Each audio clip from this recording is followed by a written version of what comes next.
नमस्कार बंधु माने आज मु आपण मानकु ओडिशार शिमिलीपाल जंगल भितर घटिथिबा गोटे रहस्यमय आ भयंकर घटना विषय कहबी।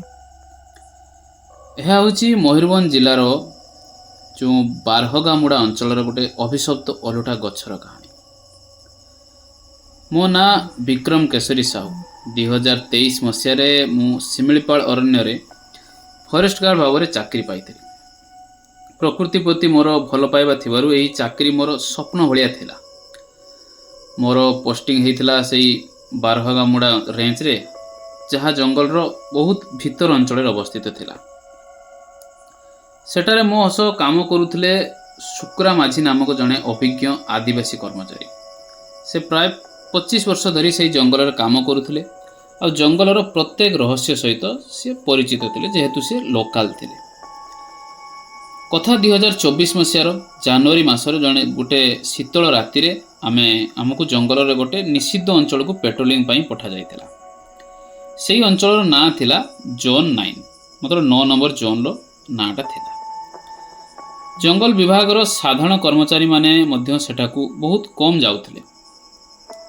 सेही अंचल को जिबा बेले शुक्र दादा मते कहिले जे विक्रम बाबू 9 नंबर जोन भितरे जदि कोनोसी ओलटा गछ देखिबो ता पाखकू बिल्कुल जीवनी। आउ जदि राति रे कोनोसी महिला तुमको डाके बा कोनोसी स्त्री लोक तुमको डाके तो पछकू बुलिकी बिल्कुल चाहिबनी। मु ता कथा को माने एते सीरियसली लेनी, कहीं भाविली कोनोसी कुसंसार हेतिबो बा कोनोसी पुराना कथा हेतिबो भाबिकी मु हसी देइथिली। राति प्राय 10टा बेले मु शुक्र दादा आ सनातन नामक आउ जने कर्मचारी 9 नंबर जोन भितर प्रवेश करू। चारिआडे घन कुहुड़ी घेरी रही। हठात मो वाकी टकी अजब शब्द आसवाक लगे, माने कंपास रो कंटा मध्य जो पागल परी एपट सेपटे माने घुरिया पाई लागिला।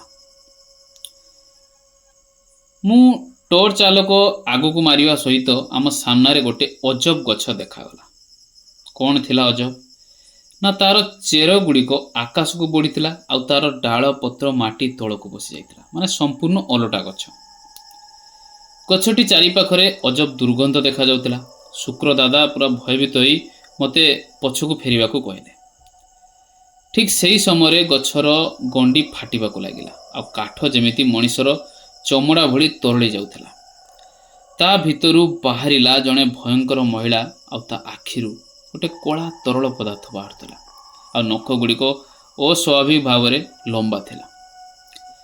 आमे किछि बुझिबा पूर्वरु से सनातन को धरी नहीं चलीगला। सनातन चित्कार करने को लगिला। किछि सेकेंड मध्य से माटी तलू ताकू टाणी नेगला, माटी तलू को गायब हो गला। एसबू देखिकी मु आ शुक्र दादा भय दौड़ी पलैलु आ बहुत कष्ट आमे गोटे एक छोट पेट्रोलिंग कैंप रे पहुंची कबाट बंद करते। कैंप भितरे मु शुक्र दादा को पचारि स्त्री लोकटा किए थिला। से एक दीर्घ निश्वास छाड़ी कहले, आज ठारू प्राय 25 वर्ष तले सुमित्रा नामक जड़े आदिवासी युवती यही जंगल को बचाइबा पई लड़ुतिला। से बेआईन गछ कटा विरोध में स्वर उत्तोलन करथिला, स्वर उठेइथिला। किंतु किछि जंगल माफिया आ दुर्नीतिग्रस्त अधिकारी माने मिसिकी ताकू मारी देइथिले। आ तांको अपराध लुचाइबा पई सेमाने सुमित्रार सबू कौन करथिले ना ओलटा करी पोती देई ता उपरे चारा रोपण कर देइथिले। शुक्र दादा को विश्वास थिला जे सेही चारा बड़ हेई जेई अभिशप्त गछरे परिणत हेइछि एवं सुमित्रार अतृत आत्मा सेठारे वास करुछि बोली। से कथा शेष करिया पूर्वरु कैंप बाहर गोटे भयंकर शब्द आसला। कहीं जने जेमती कबाट पिटुछि। तापरे गोटे स्वर सुनागला, विक्रम बाबू कबाट खोलंतु, मु सनातन। मु खुशी होई कबाट खोलिबा को जाउथली, किंतु शुक्र दादा मते अटकाई देले। मु झरका देई बाहर को चाहिली और से दृश्य देखी मो शरीर पूरा ठंडा पड़ जाइथिला। बाहरे सनातन थिला सत, किंतु ता शरीर संपूर्ण अलटा हो जाइथिला। आ से मुंड उपरे माने मुंड उपरे भरोसा करके चलुथिला, गोड़ ऊपर को थिला आ तार आखि बिल्कुल धड़ा पड़ जाए। ता पछरे सुमित्रार से भयंकर आत्मा छिड़ा होता। किछि समय परे कबाट भांगीगला आ शुक्र दादा तुरंत एक आदिवासी पूजा प्रक्रिया आरंभ कले कौन गोटे मंत्र पढ़ा आरंभ करदे और से पवित्र माटी महुल फूल और अग्नि व्यवहार करी गोटे सुरक्षा वलय सृष्टि कले आम चारिपटे। सुमित्रार आत्मा कैंप भीतर को प्रवेश कला से धीरे धीरे मो पाखक आसुला से समय मो भितर गोटे अजଣା साहस आसला मु आंठू माड़ी बसी ताकू कहली सुमित्रा दीदी आमे तुमर शत्रु नुह तुम सह जहा अन्याय होईची तापाई आमे दुखित मो कथा देउची तुमको तुमर ये त्याग को मो सम्मान दिज्व आउ जो मैंने माने शास्ति दिज्व।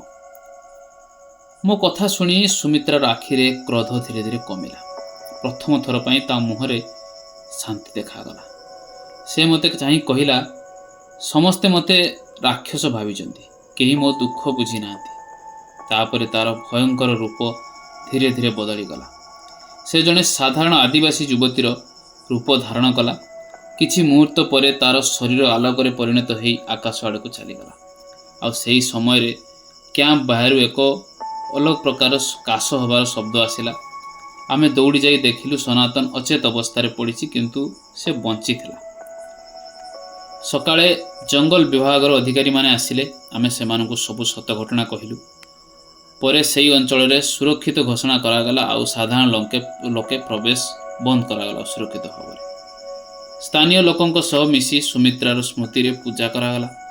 आज मध्य मो शिमिलीपाल जंगल रे काम करूची किंतु सेही रातिर कथा मने पड़िले मो शरीर सिहरी उठी जाए। एई कहानी आमको शिखाई थाए जे अन्याय आउ लोभर शेष परिणाम भयंकर होई थाई पारे। प्रकृति सबु किछि देखे किंतु केबे केबे न्याय मनीष नुहे प्रकृति निजे करि थाए। आजिका ये कहानी रे सुमित्रार प्रति जो अन्याय होइतिला जहाँ भी किछि होइतिला परे से मानकु शास्ति मिलिला धीरे धीरे से कहानी पर कथा किंतु एई गोटे गोटे छोट छोट जिनिस जेटा कि आमको माने सुमित्रा हो जहाँ भी हो गोटे छोट छोट कहानी जो गोटे गोटे नुआ अतृप्त आत्मा बा नुआ भूत आमे देखि पारथौ। तो सांग माने एइथिला आजिकार गोटे छोट कहानीटे। तो आशा करुँच कहानी आपको भल लगी जदि कहानी भल लगी वीडियो को प्लीज लाइक करूँ और नुआ जो चैनल को आसना प्लीज चैनल को सब्सक्राइब करके जातु एंड साइड दिया बेल आइकन क्लिक कर ऑल रे क्लिक करदे जहाँद्वारा आम जो नुआ वीडियो अपलोड करूँ आप नोटिफिकेशन पहुँच आउ हाँ जदि आपण सहित एमती किसी घटना घटी आपण सहित एमती किसी पारानॉर्मल एक्टिविटी आमे आपण मैंने फेस कर आमको दि जाए इमेल आईडी कंटाक्ट करेंगे ना जाके आप इंस्टाग्राम रे बा जो कौन सोशल मीडिया कंटाक्ट करके आपणकर जहाँ भी कहानी रही आम सहित सेयार करेंगे जहाँ को आम वीडियो माध्यम लोक मान सहित पहुँचे विथ आपणकर नेम मेंशन करके। ओके तो देखा हम सांग मैंने आउ एक कहानी सहित से पर्यंत be safe and take care.